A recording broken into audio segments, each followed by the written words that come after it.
ମୁଁ ଶୁଭାନୁଷ ମହାପାତ୍ର ଆପଣମାନଙ୍କୁ ଏଇ ସତ୍ର ଗୋମୈଷାଦୀ ପଶୁଙ୍କର ଅଂଶଘାତ ଜନିତ ସମସ୍ୟା ଏବଂ ତାର ପ୍ରବନ୍ଧନ ସ୍ୱାଗତ କରୁଛି ଏନଡିଟିଭି ତରଫରୁ। ଏହି କାର୍ଯ୍ୟକ୍ରମରେ ଆମକୁ ଯୋଗ ଦେଇଛନ୍ତି ଆମ ପଶୁ ସ୍ୱାସ୍ଥ୍ୟ ବିଭାଗରୁ ଡକ୍ଟର ସନ୍ଦୀପ କୁମାର ଦାସ। ସେ ଆପଣଙ୍କ ସାଙ୍ଗରେ ପଶୁ ସ୍ୱାସ୍ଥ୍ୟ ବିଷୟରେ ଚର୍ଚ୍ଚା କରିବେ। ଆପଣମାନେ ସମସ୍ତେ ହୁଏତ ତାଙ୍କୁ ଜାଣିଥିବେ, ଆଗରୁ ବି ତ ଅନେକ ଥର ଆପଣଙ୍କ ସାମ୍ନାରେ ଆସି ଅନେକ ବିଷୟ ପ୍ରସ୍ତୁତ କରିଛନ୍ତି।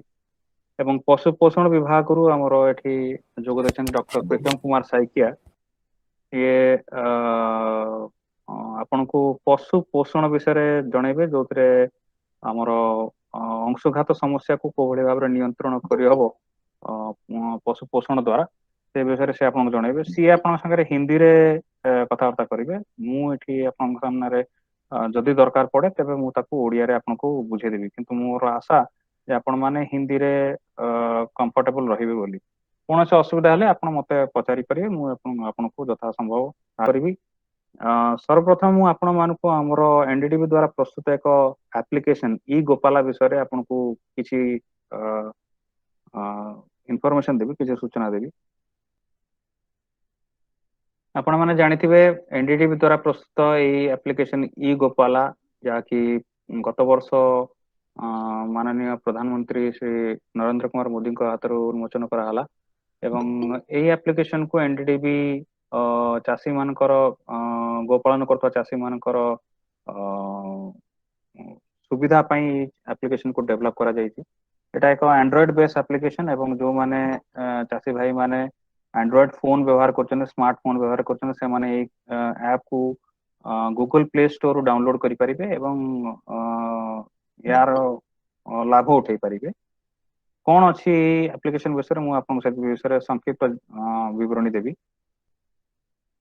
ୟାର କେତେକ ବିଶେଷତା ଅଛି, ଯେମିତି କି ଏଇ ଆପ୍ଲିକେସନ ଦ୍ଵାରା ଆପଣ ପଶୁ ପୋଷଣ ବା ଯୋଉ ରାସନ ବାଲାନ୍ସିଂ ପ୍ରୋଗ୍ରାମ ଆମେ ଆଗରୁ କରିଥିଲୁ, ସେ ରାସନ ବାଲାନ୍ସିଂ ପ୍ରୋଗ୍ରାମ ର ସମ୍ପୂର୍ଣ୍ଣ ଆପ୍ ଟା ଏଇ ଇ ଗୋପାଲା ମଧ୍ୟରେ ଅଛି।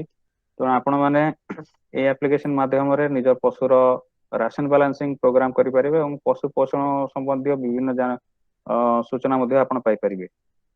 ତା ବାଦ ଏଇ ଆପ୍ଲିକେସନରେ ଆପଣ ପଶୁ ମାନଙ୍କର ଆୟୁର୍ବେଦିକ ଚିକିତ୍ସା ବିଷୟରେ ମଧ୍ୟ ଆପଣଙ୍କୁ ଇନଫର୍ମେସନ ମିଳିବ। ବିଭିନ୍ନ ପ୍ରକାର ସାଧାରଣ ରୋଗ, ଯେପରିକି ପଶୁମାନଙ୍କୁ ଝାଡା ହବା ବା କୌଣସି ପ୍ରକାର କ୍ଷତ ହବା, ଥନହରା ରୋଗ ହବା ଏବଂ ଫୁଟ ମାଉଥ ଡିଜିଜ ହବା, ଏସବୁ ବିଭିନ୍ନ ପ୍ରକାର ଯୋଉ ସାଧାରଣ ରୋଗ ଅଛି ସବୁ ପଶୁ ମାନଙ୍କ ଭିତରେ, ସେଇ ଲକ୍ଷଣକୁ ଚିହ୍ନଟ କରିବା ଏବଂ ସେଇ ଲକ୍ଷଣର ଉପଚାର କରିବା ପାଇଁ ଯାହା ଯାହା ଆମ ପାଖରେ ଆୟୁର୍ବେଦିକ ଚିକିତ୍ସା ର ପଦ୍ଧତି ଅଛି, ସେ ସବୁ ବିଷୟରେ ଆପଣଙ୍କୁ ଏଠାରେ ଇନଫର୍ମେସନ ଆପଣଙ୍କୁ ମିଳିବ ଏବଂ ତାକୁ ଆପଣ ଦେଖି ନିଜ ଘରେ ସେଇ ଔଷଧି ସବୁ ପ୍ରସ୍ତୁତ କରିପାରିବେ।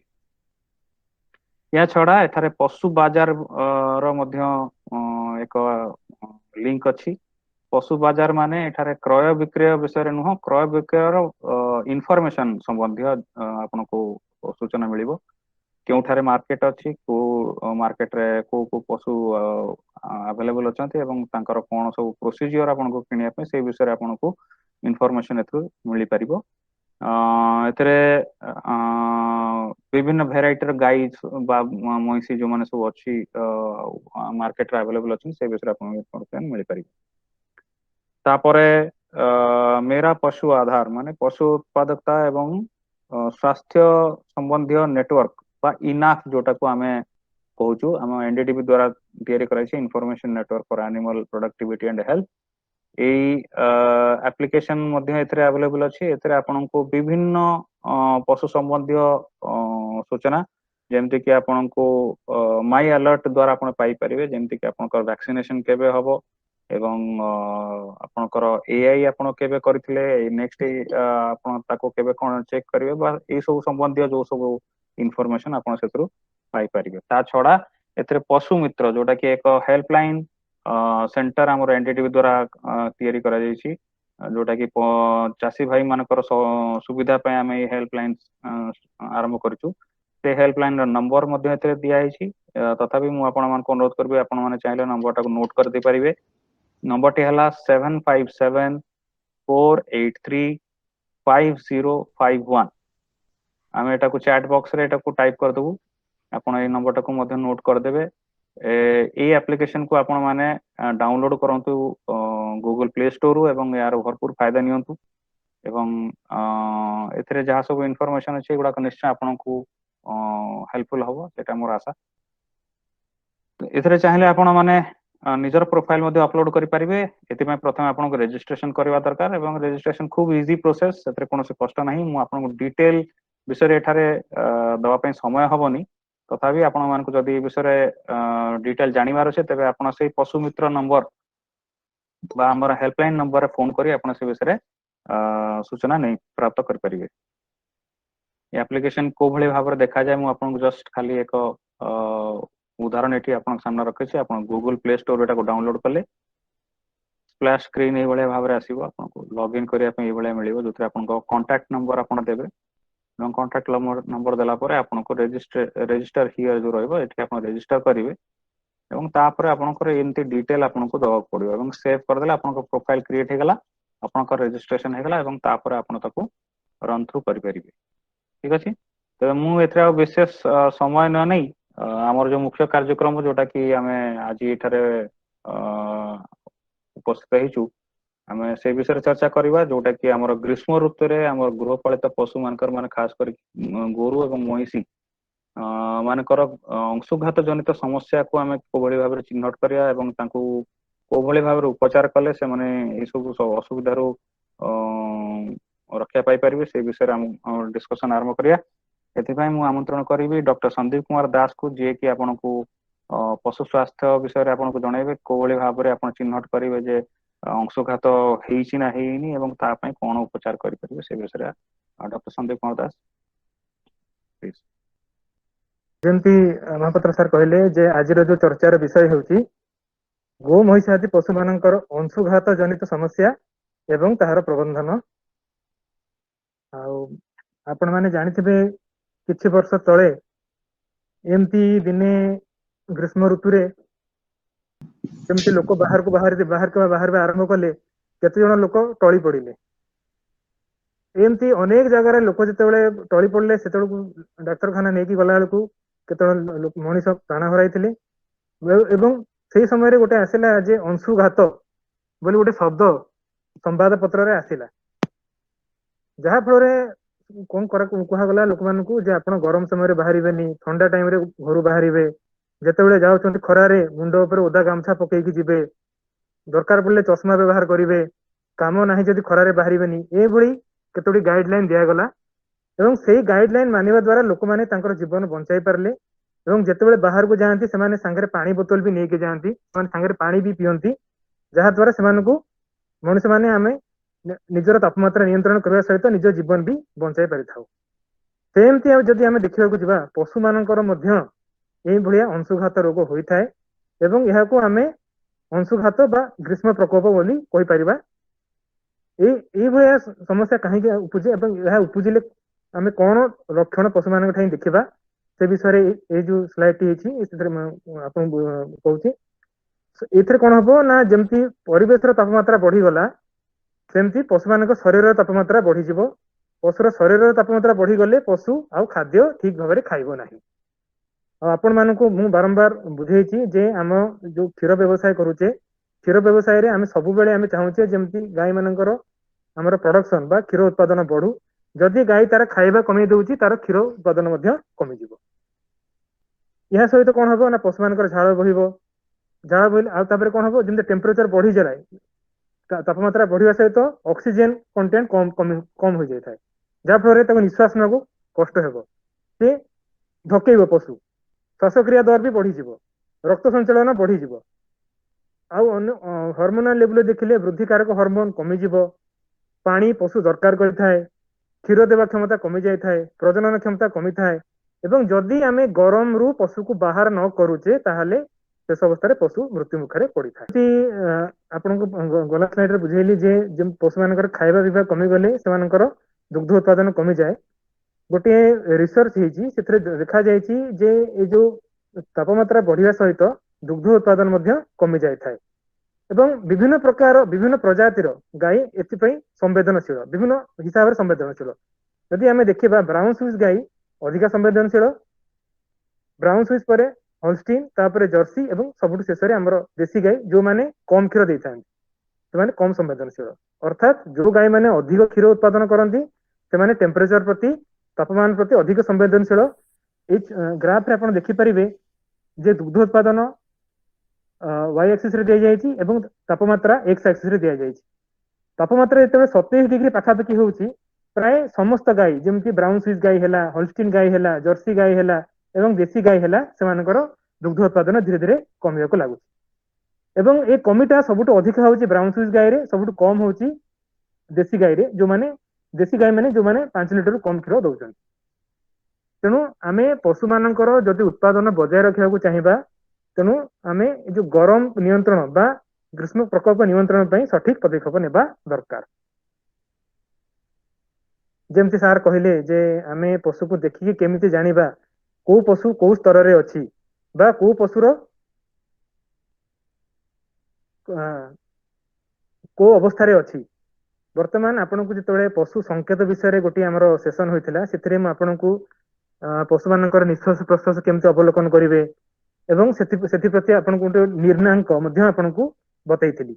वर्तमान आम से निर्णायक ये व्यवहार करवा आम ये निश्वास प्रश्वास अवस्था को निर्णायक 0 रु निर्णायक 4.5 पर्यंत आम गोटे स्केल रे मापी पारिबा एवं पशु मानकर विभिन्न अवस्था दे गति करुथबारु आमे जदि पशु मान को ठीक भाव अवलोकन करि परिबा एवं सेमाने को पाखापाखि को स्टेज को निर्णायक अच्छी आमे ताहा जानि परिबा।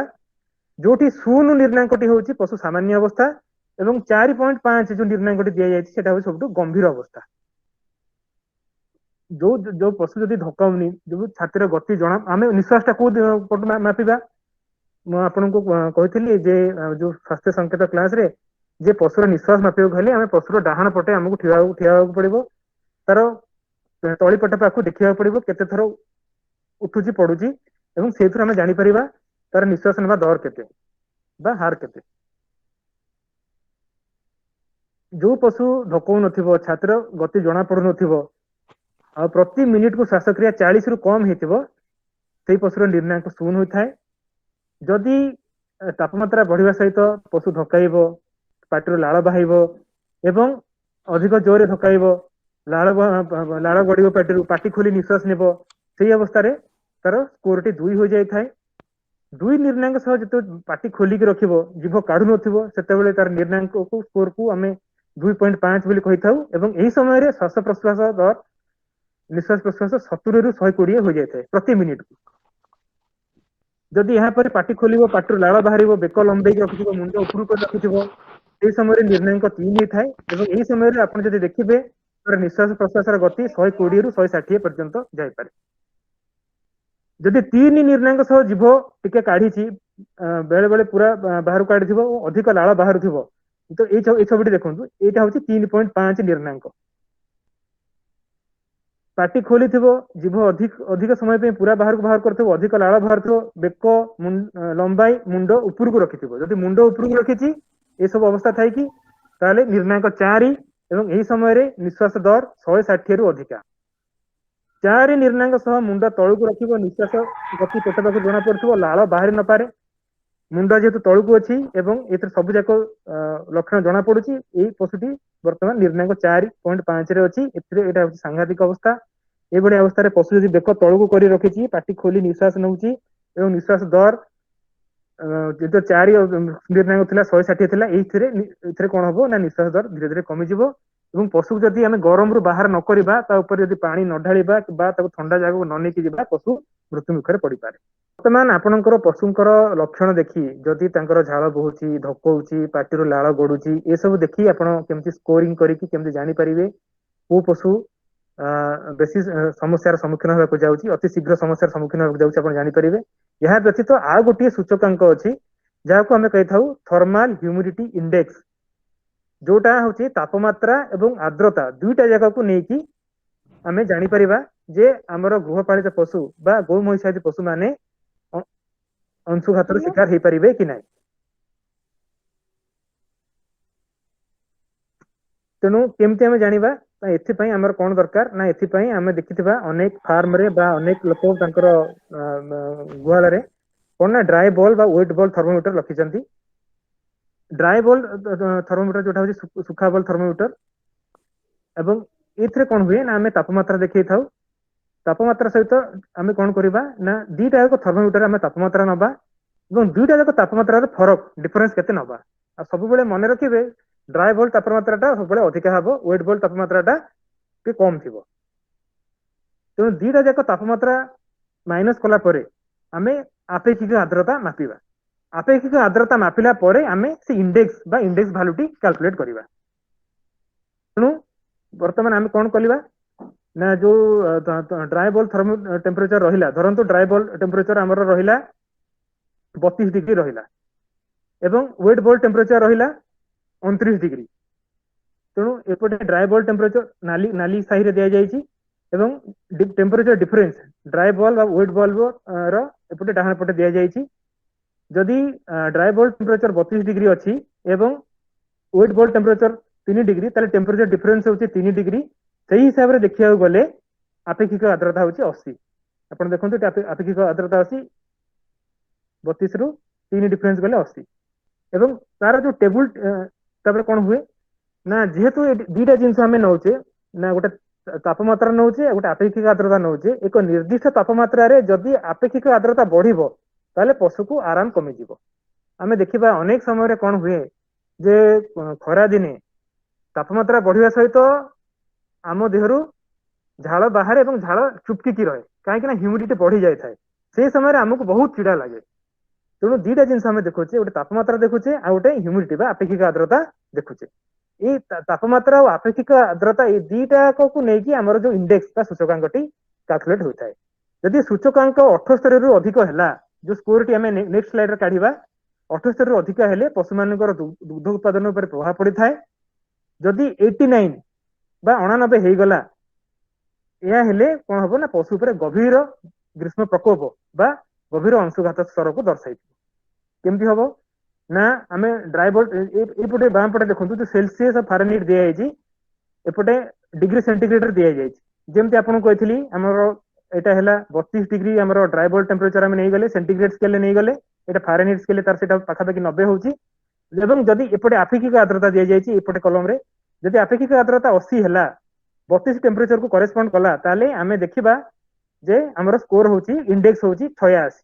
आपण देखंतु एटी टेम्परेचर सेंटीग्रेड स्केल 32 आगुर आमे आपेक्षिक आर्द्रता 80 बोली कैलकुलेट करथिले काना डिफरेंस हमर 3 थिला 29 थिला वेट बॉल थर्मोमीटर टेम्परेचर तो आपेक्षिक आर्द्रता 80 हैला। तेनु सेही हिसाब रे देखिबा हमर पशुर इंडेक्स ता होछि 86 आ 86 इंडेक्स रे कोन होबो ना पशु मध्यम धरणर चाप रे अछि। जेमति आपण कहली पशुर जदि 79 हे जाउछि पशु कोन होछि ना क्षीर उत्पादन कमिबो। जदि 89 बा ताठु अधिक हे गला अत्यधिक चापर ग्रस्त पशु हे थाए। तेणु अति सहज रे आमे हमर पशु आवास रे बा पशु गृह रे dry bulb wet bulb thermometer लगाई आमे जानि परिबा पशु मानकर को स्तर रे से माने चापग्रस्त अछंती एई तापमात्रा आर्द्रता सूचकांक द्वारा। तापरे पशु मानकु आमे केमिति ठंडा रखिबा। पशु मानकु ठंडा रखिबार अनेक पद्धति अछि।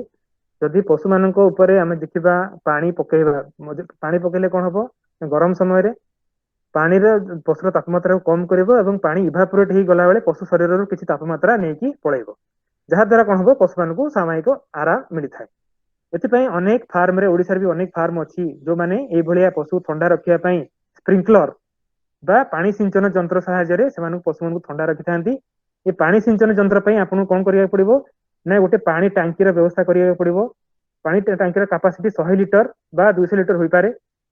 एथिपाई पानी टांकी चलाइया पई गोटे स्वयं चालित पंप थिबो जार कैपेसिटी 0.5 रु 1 अश्व शक्ति बा एचपी होइथबा दरकार एवं यह 220 वोल्ट 10 एम्पियर रे चालुथिबो। एवं ये पानी टैंक रे कोन हबो ना पाइप हमें बिछाइछे। ये जो पाइप बिछाइछि एटा होछि एचडीपी प्लास्टिक पाइप जहार साइज होछि 16 रु 25 मिलीमीटर दा डायमीटर एवं एई पाइप रे मझरे मझरे हमर स्प्रिंकलर लागिछि जो थ्रू हमर पानी सिंचन पशु ऊपर को करा जाय परिबो। एवं गुहाळ रे मध्ये पंखार व्यवस्था रहिछि प्रति 3 फुट बाय 1 फुट रे पशु मान पे पंखा लागि रहिछि। आ एठी गोटे जो टांकी रे कोन होछि ना गोटे छणा लागि रहि जोठी हमर पाइप लागि जोठी छणा लागि रहि छणा लागिवा द्वारा कोन हबो ना किछि पार्टिकल ए पाइप भितर को पसिबोनी। जदि पार्टिकल न पसे हमें आशा करबा जे पाइप टे हमर ब्लॉकेज हबोनी। ତେଣୁ ଏହା ଦ୍ୱାରା କମେଇବା ପାଇଁ କଣ କରିବା, ମୋଟର ଚଲେଇବା। ଏବଂ ଅନେକ ସମୟରେ ଦେଖାଯାଏ ଏଟା ଡିଜିଟାଲି କଣ୍ଟ୍ରୋଲ, ଆମେ ଡ୍ୟୁରେସନ ଦେଇଦେବା, ପ୍ରୋଗ୍ରାମ ଦେଇଦେବା, ପ୍ରତି ଘଣ୍ଟାକୁ କେତେ ସାଇକେଲ ହବ, ପ୍ରତି ଦିନ କୋଉ ଟାଇମ ରେ ଆକ୍ଟିଭେଟ ହବ, ସେ ତାର ବାଇ ଡିଫଲ୍ଟ ତାର ଆପଣଙ୍କୁ ଆଉ କିଛି କରିବାକୁ ପଡିବନି, କେବଳ ସୁଇଚ ଅନ୍ ରଖିବାକୁ ପଡିବ। ଦେଖନ୍ତୁ ବର୍ତ୍ତମାନ ଏଠୁ ପାଣି ସିଞ୍ଚନ ହେବା ଦ୍ୱାରା ପଶୁମାନେ ସମସ୍ତେ ସବୁଯାକ ପଶୁ ଏକତ୍ରିତ ହେଇଯାଇଛନ୍ତି, କାରଣ ବାହାରେ ଆପଣ ଦେଖୁଥିବେ ଯେମିତି ଗରମ ଅଛି, ଗରମ ପ୍ରକୋପରୁ ନିଜକୁ ରକ୍ଷା କରିବାକୁ ସବୁ ପଶୁ ଏକତ୍ରିତ ହେଇଯାଇଛି। ପଶୁମାନଙ୍କ ଥଣ୍ଡା ରଖିବା ପାଇଁ ପଶୁମାନଙ୍କ ଶରୀରରେ ପାଣି ସ୍ପ୍ରେ କରନ୍ତୁ। ପ୍ରତି ସ୍ପ୍ରେ ର ଅବଧି 0.5 ରୁ 3 ମିନିଟ ବା 30 ସେକେଣ୍ଡରୁ 3 ମିନିଟ ପର୍ଯ୍ୟନ୍ତ ପାଣି ସ୍ପ୍ରେ କରିପାରିବେ। ସ୍ପ୍ରେ ମଧ୍ୟରେ ବ୍ୟବଧାନ 7 ରୁ 15 ମିନିଟ ରଖିବେ। ଏବଂ ଅନେକ ସମୟରେ ଆମେ ଦେଖିବା ଯେ ଋତୁ ପରିବର୍ତ୍ତନ ବା ସିଜନ ବା ପାଗ ଚେଞ୍ଜ ହେଇଥାଏ, ଯଦି ଋତୁ ଉପରେ ନିର୍ଭର କରିବା ଘଣ୍ଟା ପ୍ରତି 4 ରୁ 10 ଥର ଆମେ ପାଣି ସ୍ପ୍ରେ କରିପାରିବା। ଆମେ ସେଇ ଅନୁସାରେ ଆମେ ପ୍ରୋଗ୍ରାମକୁ ସେଟିଂ କରିପାରିବା। ଯଦି ଗ୍ରୀଷ୍ମ ସମୟରେ ଆମେ ପଶୁମାନଙ୍କୁ ଥଣ୍ଡା ରଖିବା, ସେଥିରୁ ଆମକୁ କଣ ଲାଭ ମିଳିବ? ଏହା ଦ୍ୱାରା ପଶୁମାନଙ୍କ ଶରୀରର ତାପମାତ୍ରା ସ୍ୱାଭାବିକ ହେଇଯିବ, ସେମାନେ ଧକାଇବା ଏବଂ ଝାଳ ବୋହିବା କମିଯିବ, ସେମାନଙ୍କୁ ଆରାମ ଲାଗିବ। ଆରାମ ଲାଗିବା ଦ୍ୱାରା ସେମାନେ ପୂର୍ବପରି ଖାଦ୍ୟ ଖାଇବା ଆରମ୍ଭ କରିଦେବେ। ଏବଂ ପଶୁମାନଙ୍କୁ ଯଦି ଆମେ ଥଣ୍ଡା ରଖିବା, ସେମାନଙ୍କର ପ୍ରଜନନ କ୍ଷମତା ମଧ୍ୟ ବଢିଥାଏ। ଆମେ ଦେଖିବା ଯୋଉଠି ଆମର ଷଣ୍ଢ ଫାର୍ମ ଅଛି, ଯୋଉଠି ଷଣ୍ଢ ମାନେ ପାଳନ କରିଥାନ୍ତି, ସେମାନେ ହିଟ୍ ଷ୍ଟ୍ରେସ୍ ମ୍ୟାନେଜମେଣ୍ଟ ପାଇଁ ବିଶେଷ ଧ୍ୟାନ ଦେଇଥାନ୍ତି। ଏବଂ ଶୁକ୍ରାଣୁ କେନ୍ଦ୍ରରେ ସେମାନଙ୍କର ଯୋଉ ପଶୁ ଆବାସ ଅଛି, ସେଗୁଡିକ ଅତ୍ୟଧିକ ଉଚ୍ଚା ହେଇଥାଏ, ଯାହା ଫଳରେ ତାପମାତ୍ରା ସେଇଡରେ ତାପମାତ୍ରା ବହୁତ କମ ଥାଏ କମ୍ପେୟାର ଟୁ ନର୍ମାଲ ସେଟ୍। ଏବଂ ଶୁକ୍ରାଣୁ ଉତ୍ପାଦନ ଏବଂ ଶୁକ୍ରାଣୁ ଭାଇବୁଲ ରହିବା ପାଇଁ କମ ତାପମାତ୍ରାରେ ଭଲ ଭାଇବୁଲ ରହେ, ଯାହା ଫଳରେ କଣ ହବ, ଯଦି ଆମର ସେମିତି ଭଲ ଉତ୍ତମ ଶୁକ୍ରାଣୁ ହବ, ତାହେଲେ ଭ୍ରୂଣଟି ଭଲ ହେବ ଏବଂ ଭ୍ରୂଣ ଭଲ ହେଲେ ଆମେ ଉତ୍ତମ ବାଛୁରୀ ପାଇପାରିବା। ଆଉ ଅନେକ ସମୟରେ ଦେଖାଯାଏ, ଯଦି ଆମେ ପଶୁମାନଙ୍କୁ ତାଙ୍କର ଠିକ ସମୟରେ ଗ୍ରୀଷ୍ମ ସମୟରେ ଯଦି ଆମେ ଠିକରେ ତାଙ୍କର ଗରମର ଧ୍ୟାନ ନଦେଲେ, ମାନେ ପଶୁମାନଙ୍କୁ ଯଦି ଅତ୍ୟଧିକ ଗରମ ରହୁଛି, ତାହେଲେ ଆମେ କଣ ହବ ନା ନିଶ୍ୱାସ ପ୍ରଶ୍ୱାସରେ ଯଦି ଗତି ବଢିଲା, ସେଥିରେ କିଛି ଶକ୍ତି, ଶରୀରର କିଛି ଶକ୍ତି ହ୍ରାସ ହବ। ଯଦି ପାଟିରୁ କିଛି ଲାଳ ଗଡିଲା, ତାହେଲେ ପାଟିରେ ଯୋଉ ଲାଳ ଅଛି, ଲାଳରେ ସୋଡିୟମ ବାଇକାର୍ବୋନେଟ ଅଛି। ସୋଡିୟମ ବାଇକାର୍ବୋନେଟ ଗୋଟେ ବଫର ଭଳିଆ କାମ କରିଥାଏ। ଲାଳରେ ତ ଗଡିଲା ମାନେ କିଛି ଏନର୍ଜି ଲସ୍ ହେଲା, ତା ଛଡା ସୋଡିୟମ ବାଇକାର୍ବୋନେଟ ଯୋଉ ଚାଲିଗଲା, ବଫରିଂ କାପାସିଟି ଚାଲିଗଲା, ଯୋଉ ରୁମେନ୍ ଯୋଉ ପେଟ ରହିଲା, ପେଟ ଭିତରେ ଖାଦ୍ୟ ଭଲ ହଜମ ହବ ନାହିଁ। ଯାହା ଫଳରେ କଣ ହବ, ଖାଦ୍ୟ ଯଦି ଭଲ ହଜମ ନହେଲା, ପଶୁମାନଙ୍କରୁ ଯୋଉ ଖାଦ୍ୟ ଖାଇଲେ ସେଥିରୁ ଖାଦ୍ୟର ସାରାଂଶ ଟା ରକ୍ତରେ କମ ମିଶିବ, ତାମାନେ କିଛି ଆମର ଏଫିସିଏନ୍ସି ଡାଇଜେଷ୍ଟିଭ ଏଫିସିଏନ୍ସି ଆମର କମ ହେଇଯିବ। ଯାହା ଦ୍ୱାରା କଣ ହବ ନା ପଶୁର ଯୋଉ ଶକ୍ତି ଧକାଇବା, ଝାଳ ବୋହିବା ଏବଂ ଏଥିରେ ନଷ୍ଟ ହେଇଯାଉଛି। ଯଦି ଆମେ ଗ୍ରୀଷ୍ମ ସମୟରେ ପଶୁ ଥଣ୍ଡା ରଖିବା, ତାହେଲେ ଆମେ 10 ରୁ 30% ଶକ୍ତି ପଶୁର ବଞ୍ଚାଇ ପାରିବା। ଏବଂ ଯୋଉ ଶକ୍ତିଟି ବଞ୍ଚିଲା, ଏବଂ ସେଇ ଶକ୍ତିଟି ଯଦି ଆମେ ଦୁଗ୍ଧ ଉତ୍ପାଦନରେ ବିନିଯୋଗ ହେଇଯିବ, ତାହେଲେ ପଶୁର କ୍ଷୀର ମଧ୍ୟ ବଢିପାରିବ। ଯଦି ଅଧିକ ଉତ୍ପାଦନ କରିବା, ଅଧିକ ଉତ୍ପାଦନ ପାଇଁ ଆମକୁ ପଶୁର ଆବାସ ବା ଗୃହ ନିର୍ମାଣ ଉପରେ ବିଶେଷ ଧ୍ୟାନ ଦେବାକୁ ପଡିବ। ବର୍ତ୍ତମାନ ସମୟରେ ଆମେ ଦେଖିବା ଯେ ଅସୀମିତ ଜଳ ଯୋଗାଣ ଯେମିତି ଥିବ, ପଶୁ ପାଖରେ ଯୋଉ ପାଣି କୁଣ୍ଡ ରହିଛି, ସେତେବେଳେ 24 ଘଣ୍ଟା କୁଣ୍ଡ ଫୁଲ ଥିବା ଦରକାର। ପଶୁର ଶାରୀରିକ ଅବସ୍ଥା ଅନୁସାରେ ଏବଂ ଋତୁ ଅନୁସାରେ ପଶୁ ଯେମିତି ଆବଶ୍ୟକତା ହିସାବରେ ସେ ଯେମିତି ପାଣି ପିଇ ପାରୁଥିବ। ଏବଂ ପର୍ଯ୍ୟାପ୍ତ ପରିଷ୍କାର ବାୟୁ ଥିବା ଦରକାର। ପରିଷ୍କାର ବାୟୁ ପାଇବା ପାଇଁ ହେଲେ ଗୁହାଳ ସଫାସୁତୁରା ରଖିବା ଦରକାର ବା ପଶୁ ଆବାସ ସଫାସୁତୁରା ହେବା ଦରକାର। ଏବଂ ତାର ୱେଷ୍ଟ ଡିସ୍ପୋଜାଲ, ଯୋଉଟା ଗୋବର ହେଲା, ମଇଳା ପାଣି ହେଲା, ଯେମିତି ସହଜରେ ନିଷ୍କାସିତ ହେଇପାରୁଥିବ। ତଥା ଗୁହାଳ ଚାରିପଟେ ଯଦି ଆମେ ଗଛ ଲଗାଇ ପାରିବା, ଭଲ ବଡ ବଡ ଗଛ ଲାଗିଛି, ଅଧିକ ଉତ୍ପାଦନ ପାଇବା ପାଇଁ ହେଲେ ପଶୁମାନଙ୍କ ଆବାସ ବା ଗୃହ ଉପରେ ବିଶେଷ ଧ୍ୟାନ ଦେବା ଦରକାର। ପଶୁମାନଙ୍କୁ ଯେମିତି 24 ଘଣ୍ଟା ଜଳ ମିଳିପାରିବ, ପାଣି ମିଳିପାରିବ। ପରିଷ୍କାର ବାୟୁ ପାଇଁ ଆମକୁ ଦେଖିବାକୁ ପଡିବ ଯେ ଆମର ୱେଷ୍ଟ ଡିସ୍ପୋଜାଲ ଠିକ ଅଛି, ପଶୁର ଯୋଉ ନିଷ୍କାସନ ହଉଛି, ମଇଳା ନିଷ୍କାସନ ଗୁହାଳର ଠିକ ହେବା ଦରକାର। ତା ସହିତ ଆମେ ପଶୁ ଆବାସ ବା ପଶୁ ଘର ଚାରିପଟେ ବଡ ବଡ ଗଛ, ପାଖାପାଖି ଗଛ ଲଗାଇବା ଦରକାର। ଯାହା ଦ୍ୱାରା କଣ ହବ ନା ଆମେ ଛାୟା ପାଇପାରିବା, ପଶୁ ଛାୟା ପାଇପାରିବେ।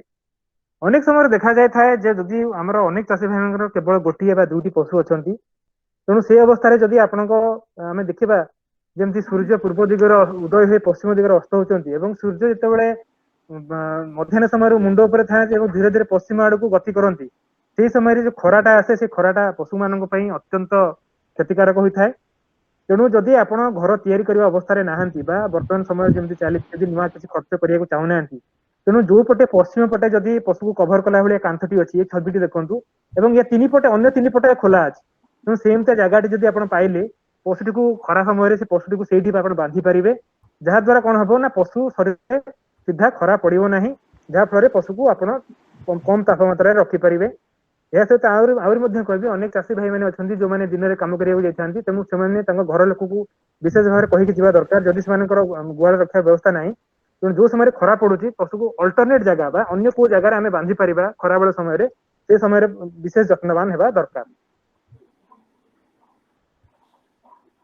ग्रीष्म प्रकोपर प्रबंधन पाई पशु को 24 दिन को 24 घंटा सप्ताह 7 दिन पानी जल निश्चित करंतु। एवं गोटे बड़ कथा होची गोटे सुस्थ साधारण गायर उत्ताप परिचालना पाई दिन को 100 लिटर पाखापाखि पानी आवश्यक करता है। आम जाचे पशुर मेंटेनेंस में पानी दरकार, क्षीर उत्पादन पानी दरकार, तार जदि फिजियोलॉजिकल स्टेज जदि प्रेग्नेंट अच्छी से पानी दरकार। किंतु आम केवल ये किसी कहूनी केवल ग्रीष्म प्रकोप प्रबंधन पाई ताकू गोटे प्राप्त वयस्क पशु को पाखापाखि 100 लिटर पानी दरकार। खरा दिने आप देखो मनीष पीवाई पानी को भाई अवस्था मिलूँ। आम जब पशु रखीचे पशु को पानी जोगेबा आमर सबुठ बड़ काम। जब पशु को ठीक पानी न जोगेबा पशु जब ठीक पानी न पीला क्षीर दबा तो बड़ कथा दूर कथा पशु जीवन बचाई असंभव हो पड़ो। छाया निश्चित करूँ जदि छाया उपलब्ध जदि गछ उपलब्ध होनी तब 9 फुट उच्चतार छात छात माने कच्चा कांथ आप कच्चा कांथ तैयारी कर छात निर्माण करेंगे। आ जो जगह आम गृह निर्माण अत्यंत कष्टदायक जमी मरुभूमि हो गला सेठी आम कौन करवा ना कम्युनिटी सेड समुदाय छाया केन्द्र गोटे केतटा मन करंतु 10टा 20टा फैमिली अच्छी से गोटे कॉमन गोटे कम्युनिटी सेड करदेले खरा समय पशु मैंने सेठी आसी ठिया पारे। पशु मान शरीर उपरे घंटार अति कम 3 थर पानी सिंचन करने उचित। मिनी पंप एवं साइक्लिक टाइमर सहित ऑटो स्प्रिंकलर गुड़िक पसंद करा उचित। छात थिबा सेड रे वायु प्रवाह वृद्धि हो उचित। गाई प्रति 3 फुट 1 फुट रे गोटे वेंटिलेटर रहा दरकार जोटी एनर्जी बा करेंट अच्छी सेठारे पंखा किंबा ब्लोअर आम व्यवहार कर परिबा। आ गोटे कथा होची गरम पवन विरुद्ध रे प्रतिबंधक सृष्टि करबा उचित। आ जदि आम कौन करबा जमती आपन कहली गरम पवन आसी न आसिया पई जदि हमर पश्चिम पटे कांथ अछि पशु को सेपटे बांधी परिबा कच्चा कांथ करि परिबा। आम अनेक समय आम घरे मध्य गोटे टेक्निक करथाउ जदि तापमात्रा अधिका बढ़ी गला हमर जहा गामुछा अच्छी बा लुगा अच्छी बा पतला कंथा अच्छी आम ओदा करी घर मशारी बाड़े पकई दो बा घर झरका पाखे रखू जहाँ द्वारा कौन हम जो पवन पंखा चली पवन हुए घर टिका ठंडा लगे। से भाव में पशु मान पशु आवास अच्छी सेठी ओदा अखा जदि थी आपंकर झोट अखा जदि थी झोट अखा को ओदा करके पकईदेले पंखा जदि अच्छी सी भी किसी मात्रा ठंडा कर। आम देखा जमी तापमात्रा बढ़े पशु मैंने ठीक रे खाई पार ना खाइबा को पसंद करूना खाद्य देले भी ठीक रे खाऊना तेणु आम सकाळु संध्यारे एवं राति समय पशु को भल भाव में खाइबा देवा उचित। आउ जदि आम पशु मान चरिया को छाड़ुचे ताले अति सकाळु किंबा सूर्य अस्त समय आम छाड़ा दरकार चरिया को। अनेक पशु अच्छा अनेक प्रजातिर गाई हेले कौन थाए ना जो कोट रहा एनिमल कोट से बड़ बड़ रूम थाए से रूम गुड़ा केस गुड़ा काटि छोट करदे से कम हिट लगे ए जत्न हेबा दरकार कटा हो कि नहीं कारण ब्रीड उपर भी निर्भर करता है। आई समय खाଇବା पीवा कारण जेहेतु पशु मैंने कम खाऊँ तेणु उत्कृष्ट उच्च मान खाद्य देवा उचित। न्यूट्रिशन तो क्लास हम न्यूट्रिशन क्लास हेले से आपन केमती मिनरल मिक्सचर बा केमती कोन खाइबा को देबे से विषय से आपन विस्तृत भाव बुझेबे। गोटे जिनस कहूँ पोटासियम समृद्ध खनिज मिश्रण आम कारण एरिया स्पेसिफिक मिनरल मिक्सचर भी अच्छी तेणु यही समय जो गरम समय जो पोटासियम जो मिनरल मिक्सचर अधिक अच्छी से देले पशु मान फायदा। धन्यवाद। आज ये कहीकि मोर वक्तव्य शेष करी। आ गोटे जिनस कहबी आम एमती गो महिष आदि पशु कहले महिषी मानकर जो चमड़ा कलर हूँ कला से गरम प्रति बेसी संवेदनशील।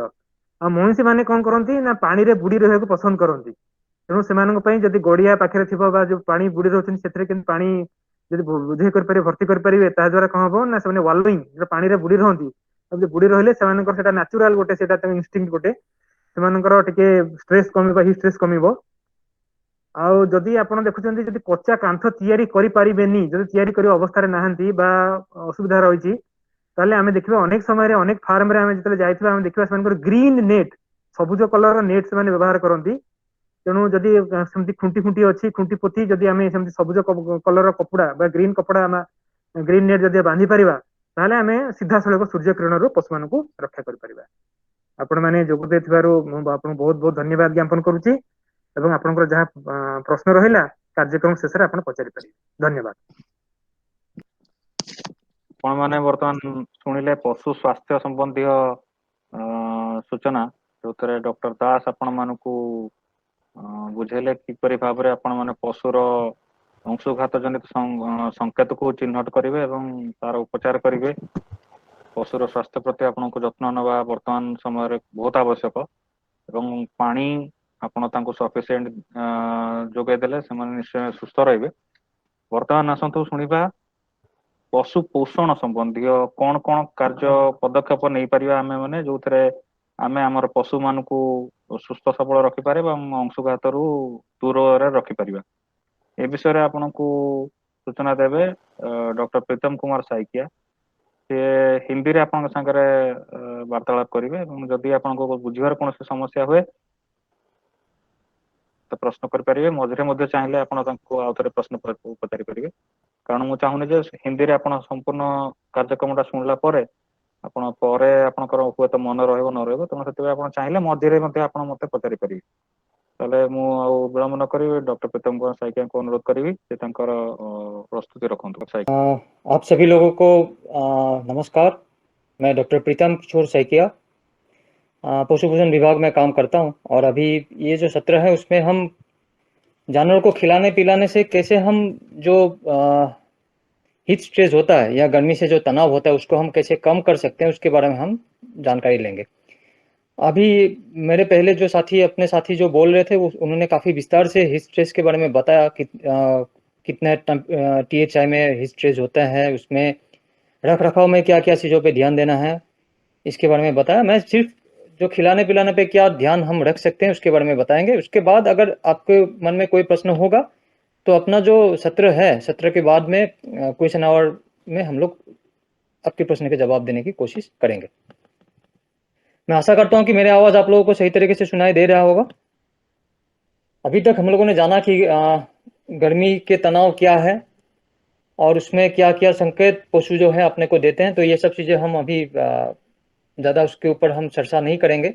लेकिन एक चीज़ का आप लोगों को फिर से मैं याद दिलाना चाहूँगा कि बाहर की वातावरण में कितनी गर्मी है, टेम्परेचर कितना है, उसके साथ साथ आर्द्रता या मॉइस्चर कितना है, उसके ऊपर ही एक्चुअली जानवर की जो तनाव है वो निर्भर करता है।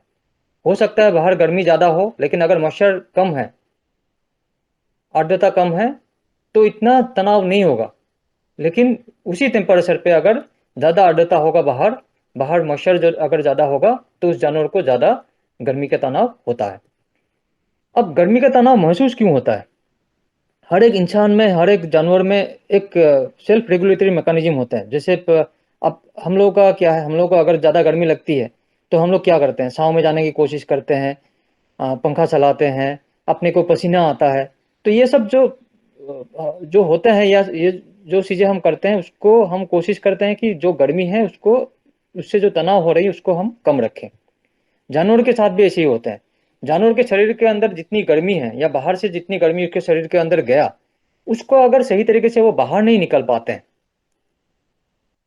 तो ये फोटो में आप लोग देख सकते हो, जितने गर्मी उसके पास है उससे अगर शरीर से जो गर्मी बाहर नहीं निकल पाते वही है हीट स्ट्रेस। अगर शरीर में से गर्मी निकालने की कैपेसिटी कम है और बाहर से गर्मी ज़्यादा है तो जानवर ज़्यादा हीट स्ट्रेस पे आते हैं। तो अब हीट स्ट्रेस में से राहत मिलने की बहुत सारे तरीके हैं, जैसे मैंने थोड़ी देर पहले कहा। लेकिन जानवरों के केसेस में आप देखोगे कि वो ज़्यादातर जो है ज़्यादा हांफने लगते हैं, ज़्यादा सांस लेने लगते हैं, फिर सलाइवा निकलते हैं, लार निकलते हैं, मुंह खोला रखते हैं। और ये सब चीज़ें करने के बावजूद भी जानवर के शरीर में जो या उसकी मैकेनिज्म ऐसा है कि अगर उसमें से इवापोरेशन होगा, जैसे अपने पसीना निकलता है, पसीने के बाद हम पंखा चलाते हैं तो अपने को क्या है, जल्दी से ठंडा लगता है। तो वही चीज़ अगर जानवर के साथ भी होता है, जानवर के साथ भी ऐसे ही है। उसके शरीर से जो पसीना है वो निकलेगा और वो पसीना अगर सूख जाता है, वो जो ये जो प्रोसेस है उसमें से जानवर को सबसे आराम मिलता है या गर्मी के तनाव से उसको जल्दी से आराम मिलता है। अब होता क्या है, जैसे थोड़ी देर पहले साहब ने कहा कि अपने को फोगड़ इस्तेमाल करना चाहिए जिससे कि हम उसको नमी डाल सकें लेकिन एक चीज़ का आपने को हमेशा ध्यान रखना है, जैसे उड़ीसा के जैसे जगह पे जहाँ पे ऑलरेडी ह्यूमिडिटी बहुत ज़्यादा है, तो वहाँ पे अगर हम फोगड़ रखेंगे और फोगड़ के साथ अगर हम पंखा नहीं रखेंगे तो क्या होगा, जानवर की जो शरीर के अंदर जो मॉइस्चर है शरीर के ऊपर पड़ा रहेगा, वो सूखेगा नहीं, तो हीट स्ट्रेस इतना ज़्यादा कम होगा नहीं। तो अपने को ये ध्यान रखना है कि फोगड़ के साथ साथ पंखा जरूर लगाएं, ताकि जो पसीना है वो जल्दी से सूखे और जानवर जल्दी जल्दी उसको राहत मिले और जल्दी से उसको ठंडा होने में ठंडा हो सके। इसके बारे में हम लोगों ने बताया। अभी गर्मी में होने वाले तनाव, अधिक प्यास लगना, अधिक लाड़ गिरना, सलाइवा ज़्यादा गिरना, और उसके साथ क्या होता है, क्योंकि गर्मी के वजह से बहुत ज़्यादा स्ट्रेस में चले जाते हैं जानवर, स्ट्रेस के वजह से जानवर की जो रोग प्रतिरोधक क्षमता है वो कम हो जाती है, और उसके साथ साथ उसकी जो पाचन शक्ति है वो भी कम हो जाती है। ये सब चीज़ों के वजह से जानवर की रोग प्रतिरोधक क्षमता कम होती है, थनैला जैसा रोग उस टाइम पे ज़्यादा होती है, सांसें तेज लेने लगती है, और इसका परिणाम क्या होता है, खाना कम कर देती है, दूध कम हो जाते हैं, एसएनएफ में कमी आती है, फैट में कमी आती है, प्रजनन क्षमता में कमी आती है, और दूध जो है वो जितनी मात्रा में देना चाहिए उतनी मात्रा में वो दूध देते नहीं है। अब जाहिर सी बात है, अगर कम खाएगी तो दूध कम होगा, लेकिन गर्मी के साथ साथ सिर्फ खाने का ही रिलेशन नहीं है।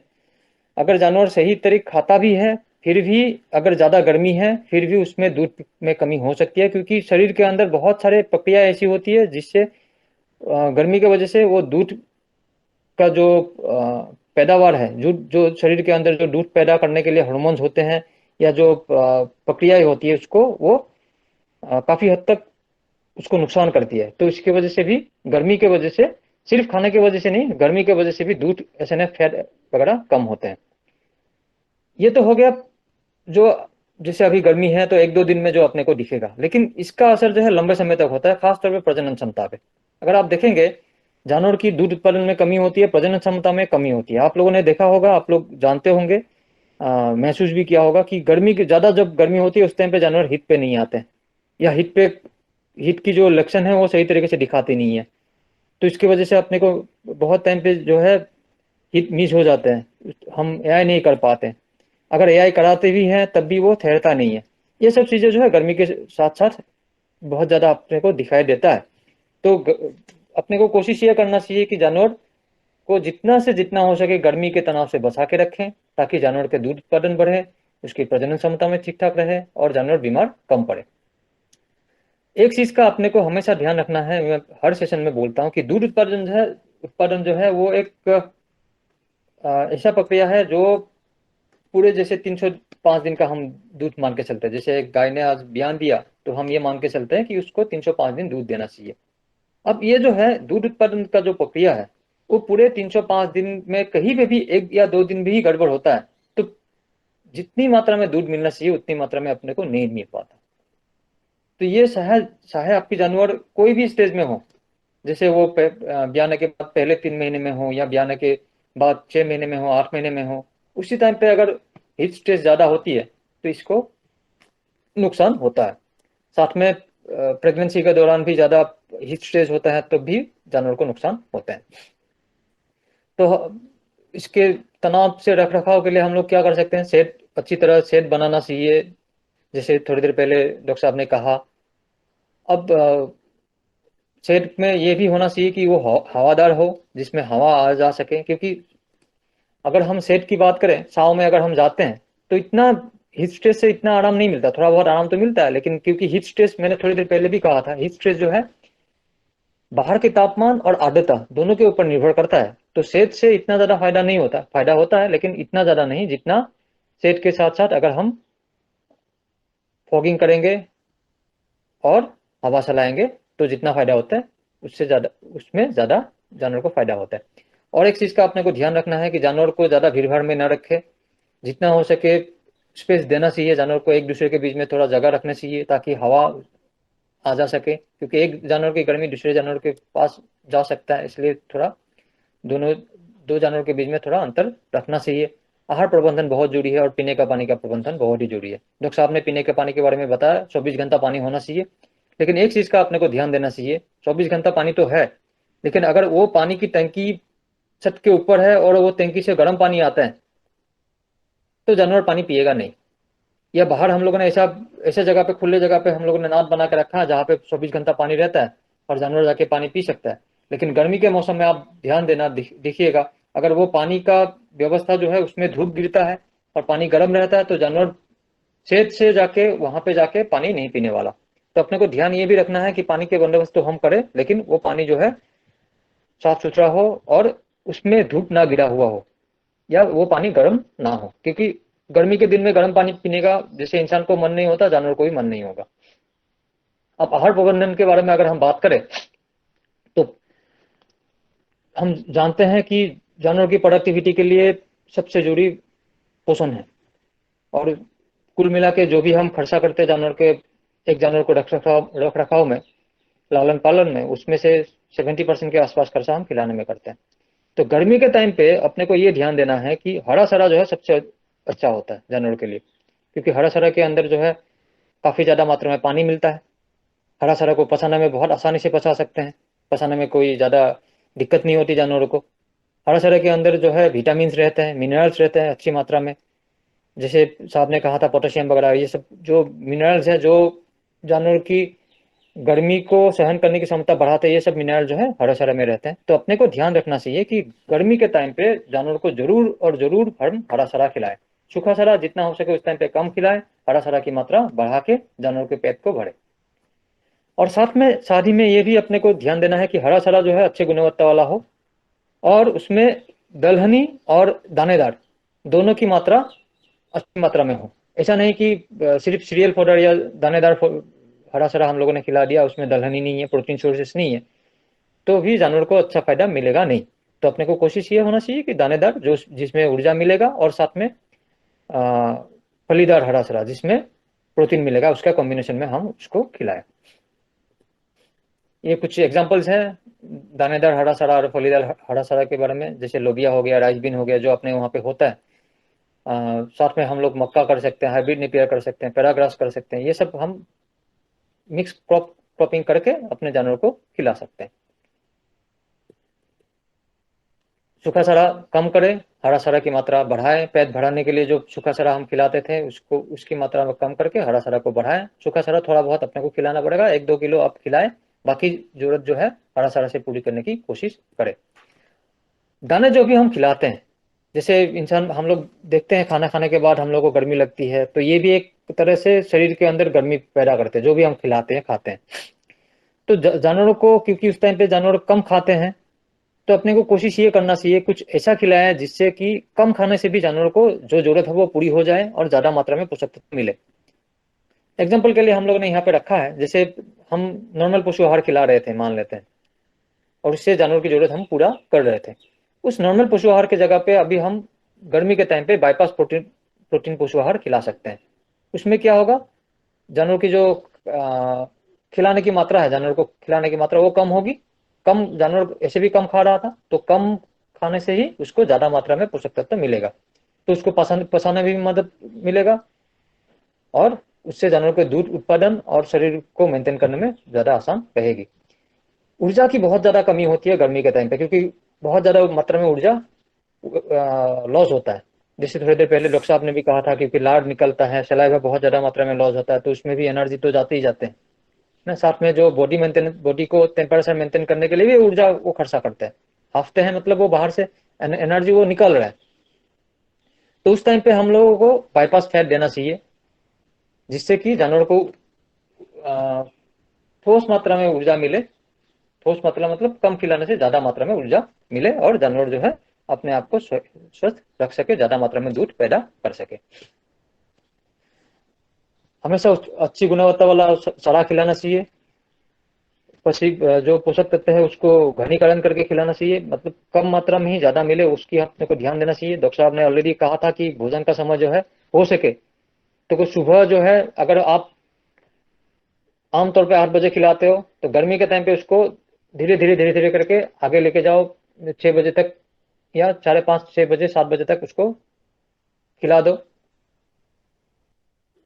शाम को भी ऐसे ही जो खिलाने का समय है उसको अगर हम आप लोग धूप के टाइम पे या ज़्यादा गर्मी के टाइम पे ना खिलाएं, उसको धीरे धीरे शाम को थोड़ा रात की तरफ लेके जाइए और उसको खिलाने की कोशिश कीजिए। कुल मिला के यही है कि दिन का जो समय ठंडा होता है उस टाइम पे अपने जानवर को खिलाने की कोशिश करनी चाहिए। तो इससे क्या होगा, जानवर को खाने की कैपेसिटी बरकरार रहेगी, अच्छी मात्रा में वो खा पाएगी। थोड़ी देर पहले भी मैंने भी कहा था, डॉक्टर साहब ने भी कहा है कि बहुत ज़्यादा मात्रा में लार बाहर निकलता है बॉडी टेम्परेचर को मेंटेन करने की कोशिश में। साथ में बहुत ज़्यादा गर्मी की वजह से बहुत चेंजेस शरीर के अंदर होने की वजह से एसिडोसिस का शिकार होता है जानवर। मतलब क्या होता है, जो पेट के अंदर जो थैली है रुमेन, उसमें अम्लिकता बढ़ जाती है। और ये एसिडोसिस होने की वजह से क्या होता है, खाने की कैपेसिटी कम होती है, खाना सही तरीके से नहीं पचा पाते हैं, दूध में फैट एसएनएफ वगैरह कम आता है, दूध प्रोडक्शन कम होता है। तो अपने को ये कोशिश करना चाहिए कि इस टाइम पे जब ज़्यादा गर्मी है उस टाइम पे हम लोग को एक बफर या शुद्ध, अगर हम आम भाषा में बोले तो हम लोग को जो मीठा सोडा, जो हम लोग खाने का सोडा इस्तेमाल करते हैं, वो अपने जानवर को खिलाना चाहिए। कितना खिलाना चाहिए? 50 से 100 ग्राम कम से कम प्रतिदिन अपने जानवर को मीठा सोडा इस टाइम पे खिलाना चाहिए, आहार के साथ मिला के, पानी में मिला के नहीं, आहार के साथ मिला के खिलाना चाहिए। इससे क्या होगा, पीएच बैलेंस जो अम्लिकता है उसको न्यूट्रल करने में वो मदद करेगी, और साथ ही साथ में फेरस एनएफ का भी वो फेरस एनएफ को भी सही करने में वो मदद करेगा। एक चीज़ का अपने को हमेशा ध्यान रखना चाहिए कि हरा चारा, सूखा चारा और दाना तीनों मिलाकर चने बना के खिलाएं। यूपी, पंजाब, हरियाणा ये सब में तो करते हैं, बिहार में भी करते हैं, अपने वहाँ पे थोड़ा सा हम लोग ये चीज़ें फॉलो नहीं करते हैं। लेकिन हरा चारा, सूखा चारा और दाना तीनों चीज़ें अगर मिला के चने बना के खिलाते हैं तो जानवर को पचाने में मदद होती है और वो आराम से खाती भी है। साथ में क्योंकि स्ट्रेस बहुत ज़्यादा होती है अभी थोड़ा, क्योंकि कोरोना की वजह से हम लोगों ने सीखा भी है, जाना भी है कि स्ट्रेस जब ज़्यादा होती है तो एंटीऑक्सीडेंट खाना चाहिए, विटामिन सी होना चाहिए, जिंक होना चाहिए, ये सब सेलेनियम होना चाहिए, क्रोमियम होना चाहिए, ये हम लोगों ने पढ़ा है, अपने लिए पढ़ा है। तो ये जानवर के साथ भी ऐसा है, स्ट्रेस जब होता है उसकी इम्यूनिटी डाउन होती है, उसमें एंटीऑक्सीडेंट खिलाने की जरूरत पड़ती है। तो अपने को हरा सरा में तो एंटीऑक्सीडेंट मिलता है, साथ में अपने को मिनरल मिक्सर भी जानवर की जरूरत के हिसाब से खिलाना चाहिए, अच्छे क्वालिटी का। अगर सिलेटेड मिनरल मिक्सर मिले तो सिलेटेड मिनरल मिक्सर, नहीं तो अपने रेगुलर मिनरल मिक्सर से भी काम बनेगा। तो मिनरल मिक्सर रेगुलर बेसिस पे अपने जानवर को खिलाना चाहिए। ध्यान ये रहे कि उस मिनरल मिक्सर में विटामिन हो, और उसमें अगर सिलेटेड क्रोमियम है, सेलेनियम है तो और बढ़िया है।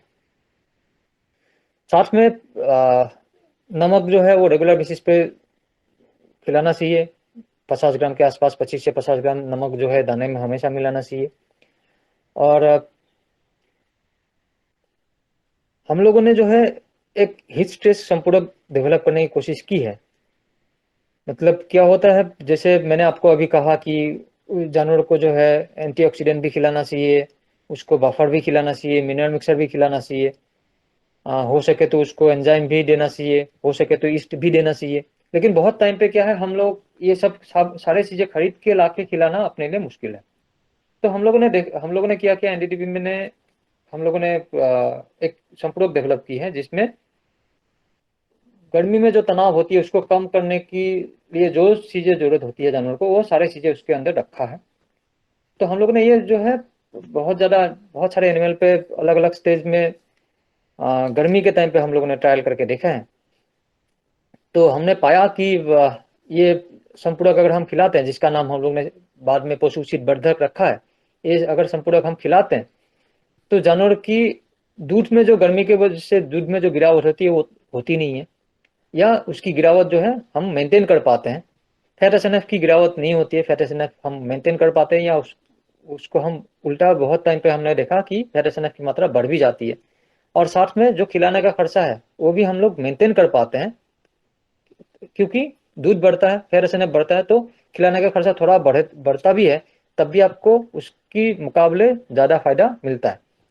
तो ये सब हम लोगों ने ट्रायल करके देखा, तो आपको यहाँ पे देखा होगा कि सब कुछ खिलाने, ये शीत वर्धक खिलाने के बावजूद भी, इसमें पैसा खर्चा करने के बावजूद भी हर एक फार्मर को लगभग 20 रुपए प्रतिदिन प्रति पशु जो है फायदा होता है।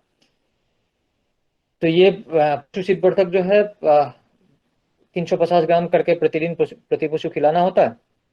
और ये हमेशा नहीं खिलाना, ये गर्मी के टाइम पे ही खिलाना। ये गर्मी का जो 2-3 महीना गर्मी है, अपने को अपने पशु को जब अपने को लगता है कि ये स्ट्रेस में है, तो हम लोग इसको खिला सकते हैं।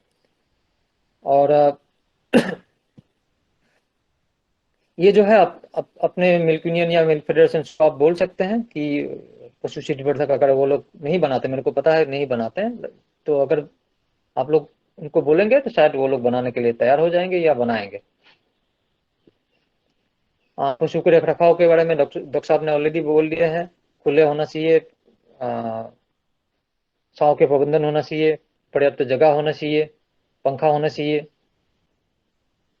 अब यहाँ पे क्योंकि डॉक्टर साहब बताने के बावजूद भी मैं ये स्लाइड इसलिए दिखा रहा हूँ कि अगर पंखे का प्रयोग हम पानी के फुहारे के साथ करते हैं तो 5 से लेकर 13 डिग्री सेंटीग्रेड तक की कम जो टेम्परेचर है उसको हम कम कर सकते हैं। और दिन में, जैसे डॉक्टर साहब ने ऑलरेडी कहा है, दिन में कम से कम प्रति घंटे 3 बार फुहारा जो है या फोगर जो है यूज होना चाहिए।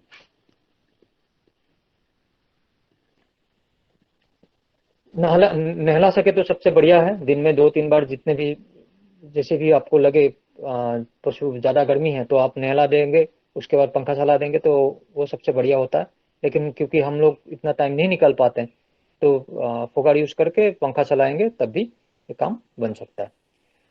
तो कुल मिला के पशु को खिलाने पिलाने को लेके इतना ही अपने को ध्यान रखना है। हरा चारा के ऊपर ज़्यादा ध्यान देना है, सूखा चारा इस समय पे कम करना है, मिनरल मिक्सर जरूर खिलाना है।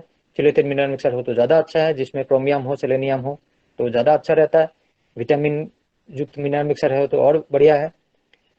और बाईपास फैट, बाईपास प्रोटीन के ऊपर अपने को ध्यान देना चाहिए। इसी के साथ मैं अपना सत्र समाप्त करता हूँ। अगर किसी को भी कोई भी प्रश्न है तो आप लोग पूछ सकते हैं। धन्यवाद। बहुत बहुत धन्यवाद डॉक्टर साइकिया। आपण शुणिले डॉक्टर साइकिया को, सी आपन को बहुत विस्तार भाव में बुझाई देले जे ग्रीष्म ऋतु रे पशु अंशुघात रक्षा पाइबा हेले पशु को कौन खोया पड़ो एवं पशु शीत वर्धक विषय जो कहले सेटा एबे सब जगह मैन्युफैक्चरिंग होनी, किंतु झारखंड रे हमर जो जेएमएफ बा झारखंड मिल्क फेडरेशन रा प्लांट अच्छी सेठारे पशु शीत वर्धक मैन्युफैक्चरिंग होची। तेणु आपण मैंने जदि इच्छुक तेबे आपण निजर मिल्क यूनियन माध्यम हो कि सीधा सड़क जोगाजोग करी झारखंड मिल्क फेडरेशन को आपण मैंने पशु शीत वर्धक मगई पारिबे। जदि आपणक एरिया रे कोरियर सर्विस बा ऑनलाइन माने जदि सर्विस एबे चालुची ताले आपण सेटा को मगई पारिबे। बाकी आपण जो पानी एटा बहुत इंपोर्टेंट। आपण पशु को पानी नित्यांत आवश्यक जे आपण ता पाखरे 24 घंटा थिबा दरकार पानी। हमर बहुत गुडे चासी भाई भौणी माने भ्रांत धारणा थांती जे पानी ताकू दिन रे 2 थर बा 3 थर देबे। सेटा को न करी आपण जेमती आपण को शोष लागे आपण सबले पानी पिया पई पानी आड़ को माड़ी जाती से भाव में पशु पाई पानी व्यवस्था करी रखा उचित। ता छड़ा सबुज घास चारा दे पारले खूब भलो आपनक रिजल्ट मिलिबो। एवं सबुठ इम्पोर्टेंट जोटा हो पशुर स्वास्थ्य भल रहे तार हिट को बा जो नेचुरल हिट जो आसे से आपन ताकू डिटेक्ट करि परिबे, आपन ताकू चिन्हट करि परिबे एवं यथा समय रे एआई बा क्रॉसिंग करि परिबे। वर्तमान मु आपण मानको अनुरोध करिब जदि आपण मानकर कोनोसी प्रश्न थाए तेबे आपण माने पचारंतु। डॉक्टर साइकिया एवं डॉक्टर दास एठारे अछंती, आपण मानकर जहा प्रश्न अछि से प्रश्न आपण माने ताका आगे पचारंतु। आपण सर नमस्कार।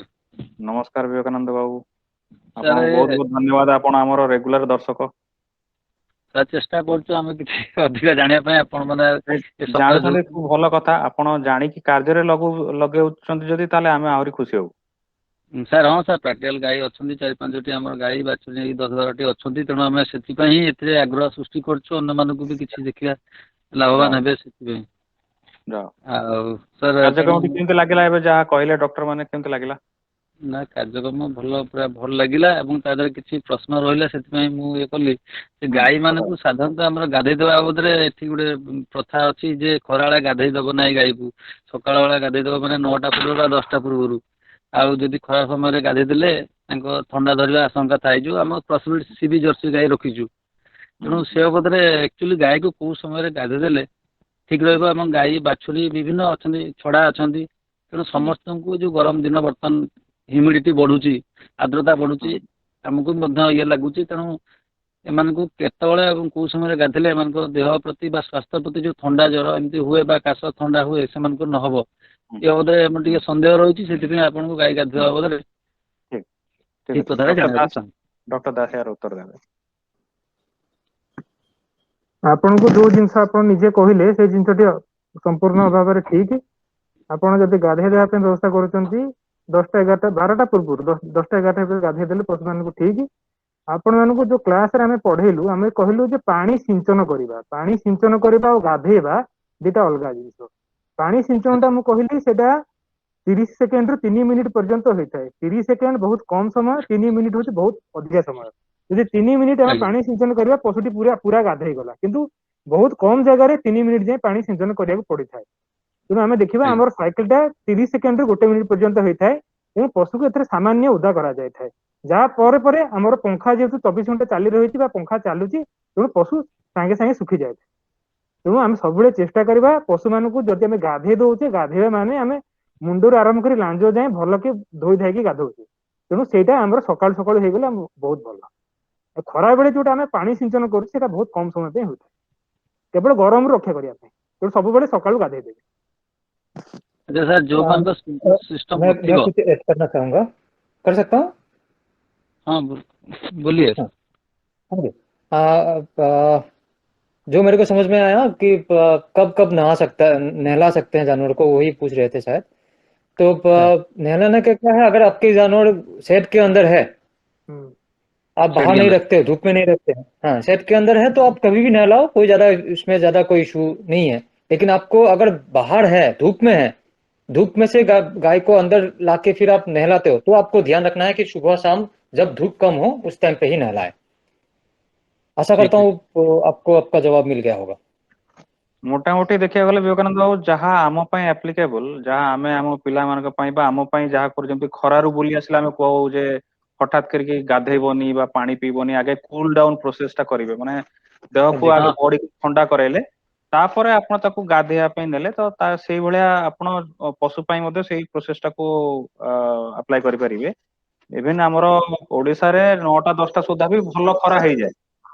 ଆଉ ଯଦି ପଶୁ ଖରାରେ ଅଛି ତାହେଲେ କିଛି ସମୟ ପର୍ଯ୍ୟନ୍ତ ଆପଣ ଛାଇରେ ରଖି ଆଗେ ଥଣ୍ଡା ଟିକେ ହେଲା ପରେ ତାପରେ ତାକୁ ଗାଧେଇବେ। ଗରମ ଉପରେ ଥଣ୍ଡା ପଡିଗଲେ ଯେମିତି ଅ ମାନେ ଯୋଉ ପ୍ରୋସେସ ଟା ହୁଏ, ଧୂଆଁ ଉଠେ ବା ଯେମିତି ହୁଏନି, ତ ସେଇଭଳିଆ ଏକ୍ଜାକ୍ଟଲି ଯଦି ପଶୁକୁ ଆପଣ ହଠାତ୍ ଗରମରୁ ନେଇକି ଥଣ୍ଡା କରିଦେବେ ତାହେଲେ ତାର ଦେହ ଉପରେ ସେଟା ଆଫେକ୍ଟ କରେ। am I right doctor Das? Yes। ତ ସେଇଟା ଯାହା ଆମେ ଆମ ପାଇଁ ଆପ୍ଲିକେବଲ କରୁ ଏକ୍ଜାକ୍ଟଲି ସେଇ ଜିନିଷକୁ ଆପଣଙ୍କୁ ଧ୍ୟାନ ରଖିବାକୁ ପଡିବ ପଶୁ ପାଇଁ। ନମସ୍କାର ହଁ ନମସ୍କାର ଦେବାଶିଷ ବାବୁ। ସାର୍ ଆମର ତ ଏପଟେ ନଈକୂଳିଆ ଅଞ୍ଚଳ ଆଜ୍ଞା। ହଁ ଆଉ ସାର୍ ଆମର ଏମାନେ ସବୁ ନେଇଯାଉଛନ୍ତି ନଈକି ଗାଧେଇବା ପାଇଁ ହୁଁ ଗାଈ ମାନଙ୍କୁ। ହୁଁ। ସାର୍ ନଈରେ ଗାଧେଇଲେ କିଛି ପ୍ରୋବ୍ଲେମ ଅଛି କି ଆଜ୍ଞା? ମାନେ କୋଉ ଭଳିଆ ପ୍ରୋବ୍ଲେମ? ଆମର ଆଜ୍ଞା କେଉଁଝର ବୈତରଣୀ ନଈ ଆଜ୍ଞା। ନା ନା ପ୍ରୋବ୍ଲେମ ଟା କୋଉ ଭଳିଆ, ଆପଣ ନଈରେ ଗାଧେଇବାର ପ୍ରୋବ୍ଲେମ କଣ ଅଛି? ନଈରେ ଗାଧେଇକି ବାଲିରେ ଚରେଇକି ଯୋଉ ଆଣୁଛନ୍ତି ସେଥିରେ ବି ହୁଁ ହୁଁ ଫାଟୁଆ ବା ବଦବଜିଆ ରୋଗ ଥିଲେ ବି ଖୁରା ବି କ୍ଲିୟର ହେଇଯାଏ। ତାପରେ ହୁଁ ନଈରେ ଗାଧେଇକି ଆଣିଲା ପରେ ପାଣି ବି ଧରୁଛି, ଗୋଟେ ଗୋଟେ ଥଣ୍ଡା ହଉଛି। ସେଇଟା ହୁଁ। ଆଜ୍ଞା କୋଉ ସମୟରେ ତାଙ୍କୁ ନେଲେ ଠିକ ହବ ସେଇଟା ମୁଁ ଜାଣିବାକୁ ଚାହୁଁଛି ଆଜ୍ଞା। সময়ଟା ଡକ୍ଟର ଆପଣଙ୍କୁ କହିଲେ 12ଟା ପୂର୍ବରୁ ଆପଣ ତାଙ୍କୁ ଗାଧେଇବାର କାମ ସାରିଦେବେ। ନା ସେଇଟା ଆଜ୍ଞା ଘରେ ସିନା ଗାଧେଇଲେ, ନଈରେ ଆଜ୍ଞା କଣ ସେଇଟା ହବ ଠିକ ହବ? ହଁ ନଈ ପର୍ଯ୍ୟନ୍ତ ଯିବା ପାଇଁ ତାଙ୍କୁ ଖରାରେ ହିଁ ତ ଯିବେ ନା। ଆଜ୍ଞା ସାର୍। ତ ଖରା ଯେତେ ଅଧିକା ହବ ସେତେ ତାଙ୍କ ବଡି ଗରମ ହବ ଏବଂ ହଠାତ୍ କିନି ସେମାନେ ପାଣିରେ ପଶିଲେ ତାଙ୍କୁ ଆଜ୍ଞା ଥଣ୍ଡା ସାର୍। ବା ଜର ଧରିବ। ସାର୍ ଆଜ୍ଞା କହିଲେ ଯେ ସେ ସ୍ପ୍ରେ କରି ଗାଧେଇବା ପାଇଁ, ସେ ନଈରେ ଆଜ୍ଞା ସ୍ପ୍ରେ କଣ କି, ନଈରେ ତ ଆମେ ପାଣି ନେବୁ ଛାଟିବୁ ତାକୁ ନା ଧୋଇକି ନା ଧରିକି ପଳେଇ ଆସିବୁ। ସ୍ପ୍ରେଟା ଆପଣଙ୍କ ଗୁହାଳରେ ଲାଗିବ, ସ୍ପ୍ରିଙ୍କଲର ଯାହାକୁ କୁହନ୍ତି ସେଟା ଆଜ୍ଞା ଓଭରହେଡ୍ ସ୍ପ୍ରିଙ୍କଲର ଲାଗେ, ମାନେ ଛାତ ଉପରେ ଆପଣ ସେ ସ୍ପ୍ରିଙ୍କଲର ଲଗେଇଲେ ଆଜ୍ଞା ଆଜ୍ଞା ଯେମିତି ଅଗ୍ନି ନିର୍ବାପକ ଯନ୍ତ୍ର ସବୁ ଲାଗିଥାଏ ବିଲ୍ଡିଂ ଗୁଡାକରେ, ସେମିତି ସ୍ପ୍ରିଙ୍କଲର ମିଳେ। ସେ ଆଜ୍ଞା ସାର୍ ସ୍ପ୍ରିଙ୍କଲର କୁ ଆପଣ ଲଗେଇଦେଲେ ଏବଂ ତାକୁ ଟାଇମ ଟୁ ଟାଇମ ଆପଣ 3 ମିନିଟ୍ ପର୍ଯ୍ୟନ୍ତ ମ୍ୟାକ୍ସିମମ୍ ଆପଣ ତାକୁ ଚଲେଇ ଦେଲେ, ଯେତେବେଳେ ଗରମ ଟିକେ ଅଧିକା ଫିଲ୍ ହେଲା ତ ଆଜ୍ଞା ଆପଣ ତାକୁ ଚଲେଇ ଦେଲେ, ତ ସେଟା କଣ ହୁଏ ଆଜ୍ଞା ସମ୍ପୂର୍ଣ୍ଣ ଯୋଉ ଗାଧାଏନି ଆଜ୍ଞା ପଶୁକୁ, ସେ ସମ୍ପୂର୍ଣ୍ଣ ଭାବରେ ଗାଧେଇ ଦବନି, ସେଟା କେବଳ ତାଙ୍କୁ ଟିକେ ଥଣ୍ଡା କରିବାରେ ସାହାଯ୍ୟ କରିବ। ଆଜ୍ଞା ସାର୍ ଯଦି ସ୍ପ୍ରିଙ୍କଲର ନାହିଁ ଆଜ୍ଞା ତେବେ ସାର୍ ଆପଣ ଆଉ ଗୋଟେ ପ୍ରୋସେସ କରିପାରିବେ, ଯୋଉଟା କି ମୁଁ ନିଜେ ଦେଖିଛି ବହୁତ ଗୁଡା ଚାଷୀ ତାକୁ ଫଲୋ କରନ୍ତି। ସେଟା ହଉଛି ଆପଣଙ୍କ ସେଡ୍ ଉପରେ ବା ଗୁହାଳ ଉପରେ ଆଜ୍ଞା ଆପଣ ପାଣି ଝରେଇବାର ସ୍ପ୍ରେ ବ୍ୟବସ୍ଥା କରିବେ। ଆଜ୍ଞା ପାଣି ସ୍ପ୍ରେ କରିଦେଲେ ହେଇଯିବ।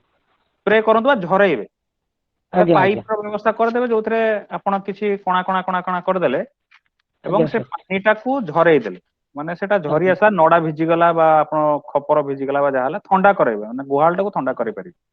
ଆଜ୍ଞା ଆଉ କିଛି ନହେଲେ ଫ୍ୟାନ ଟେ ଆପଣ ବ୍ୟବସ୍ଥା କରିପାରିଲେ ବହୁତ ଭଲ। ସାର୍ ଆଉ ଆଉ ଆପଣଙ୍କୁ କୁହାହେଲା ଓଦା ଅଖା, ଯଦି ପୁରୁଣା ଓଦା ଅଖା ଅଛି, ଝୋଟ ଅଖା ଅଛି, ଝୋଟ ଆଜ୍ଞା ଅଖା ସାର୍ ଝୋଟ ଅଖା ଟଙ୍ଗେଇ ଦେଖିବେ, ଆଜ୍ଞା ଝୋଟ ଅଖା ଟଙ୍ଗେଇ ସେଥିରେ ମଗ ରେ ପାଣି ଢାଳିବେ, ସେଟା ପାଣି ଯେମିତି ଆଜ୍ଞା ସାର୍ କହିଲେ ପାଣି ବୁନ୍ଦାଏ ବୁନ୍ଦାଏ ପଡିବ, ଯଦି ଉପରୁ ଚଢି ପାରିନାହାନ୍ତି ତାହେଲେ ଆପଣ ସେ ଝୋଟ ଅଖା ଶୁଖେଇ, ଝୋଟ ଅଖା ଶୁଖେଇ ତାପରେ ପାଣି ସହିତ ଓଦା ରଖିବେ, ଓଦା ରଖିବା ଆଜ୍ଞା ଦ୍ଵାରା ସେଥିରେ ପବନ ବାଜିଲା, ପାଣି ବୁନ୍ଦା ବୁନ୍ଦା ପଡିଲା, ସେଟା ବି ଥଣ୍ଡା କରିବ। ମେନଲି କିନ୍ତୁ ସେଟା ଆଜ୍ଞା ସବୁବେଳେ ଥଣ୍ଡା ପରିଷ୍କାର ରହିବା ଦରକାର ପରିଷ୍କାର ଆଉ। ପରିଷ୍କାର ପରିଷ୍କାର ଅଖା ବ୍ୟବହାର କରିବେ। ଆଜ୍ଞା ଆଜ୍ଞା ସାର୍ ଆଜ୍ଞା ସାର୍ ଆଉ ଗୋଟେ ଜିନିଷ ଆଜ୍ଞା, ମୋର ଆଉ ଗୋଟେ କୋଶ୍ଚେନ୍ ଆଜ୍ଞା ଅଛି। ପଚାରନ୍ତୁ ହ୍ୟାଲୋ ପଚାରନ୍ତୁ ପଚାରନ୍ତୁ।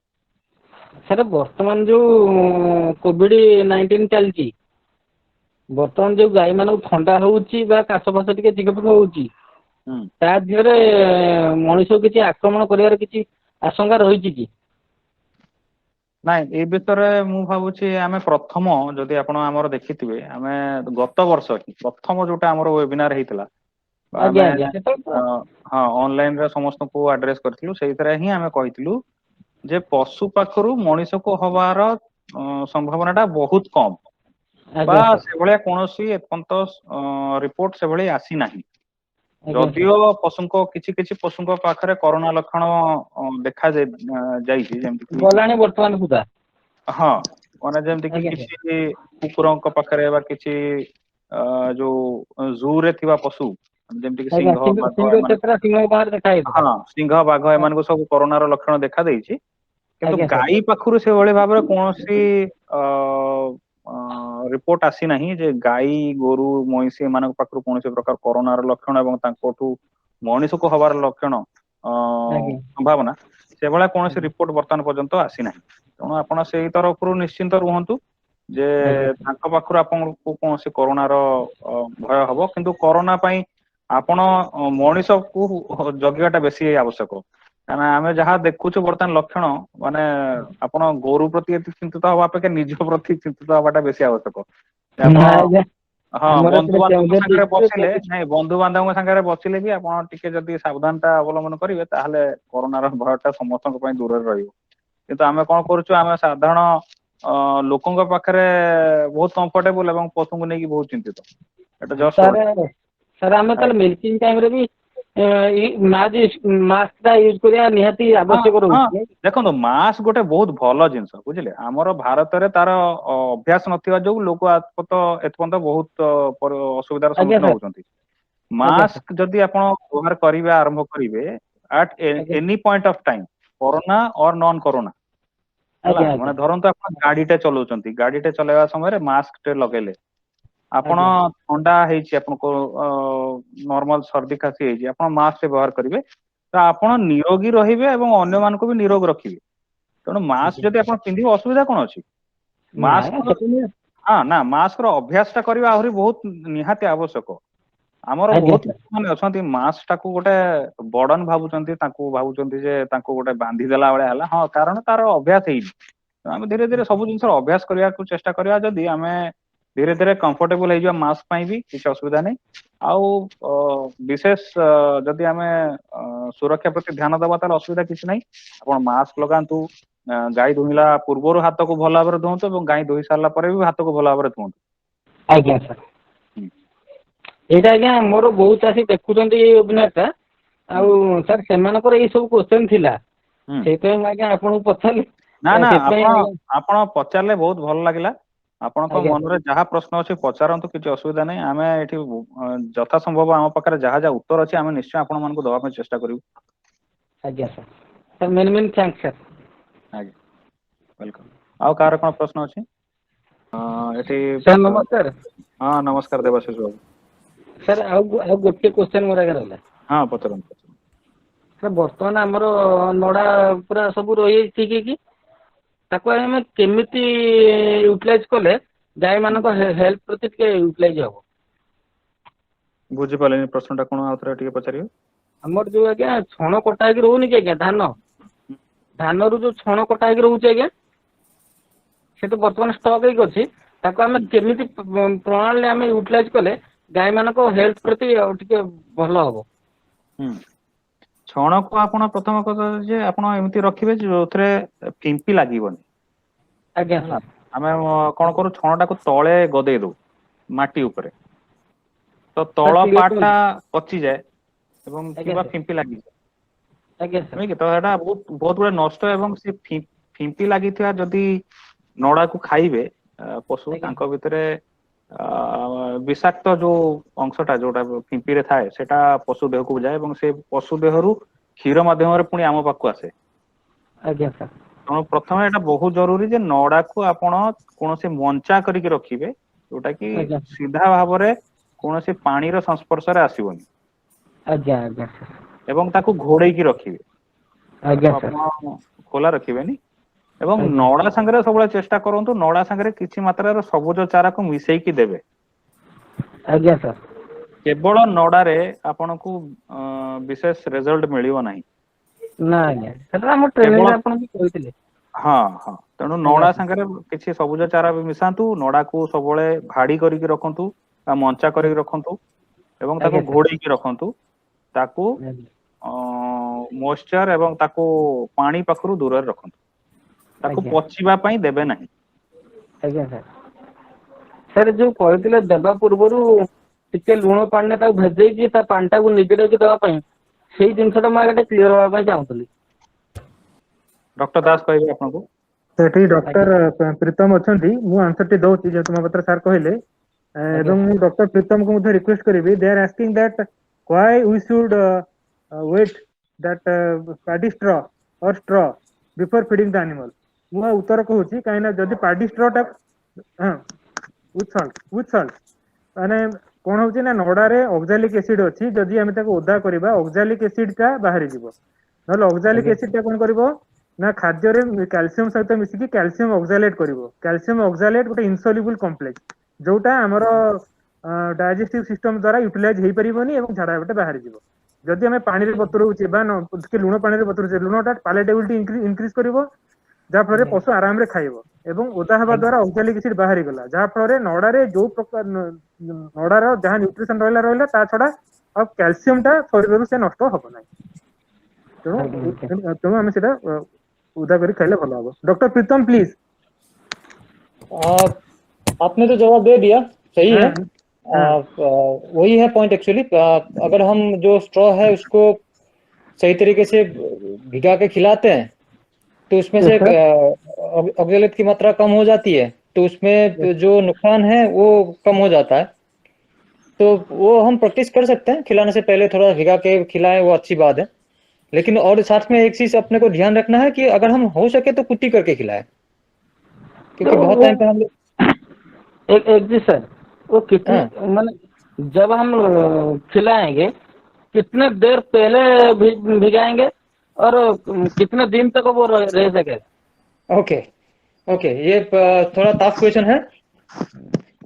कम से कम आधा घंटा पहले आप भिगा सकते हैं, क्योंकि उसमें से जो मिट्टी वगैरह जो है वो निकल जाएगा। ठीक है, ठीक है अब सर। उसमें आपको उसी मात्रा में भिगाना है जितने मात्रा में जानवर खाए।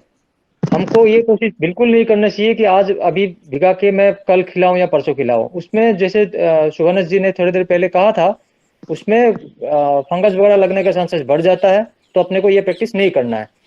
ओके दिन सर। में जितना चाहिए उतना सुबह जैसे जितना खिलाना है वो 1 घंटा आधा घंटा पहले आप भिगा के उसको खिला दीजिए, और शाम को जितना चाहिए उतना आप खिला दीजिए, उसको रखिए मत, ओके ओके सर।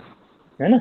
और ये है कि आधा घंटा से लेके 2 घंटा 3 घंटा 4 घंटा जितना भी समय भिगा के रख सकते हैं, उसमें ज्यादा कोई नुकसान नहीं होता है, लेकिन आधा घंटे में ही आपको जो रिजल्ट मिलेगा वो ठीक है, क्योंकि अपने को ज्यादा समय भिगा के रखने का भी कोई मतलब नहीं है।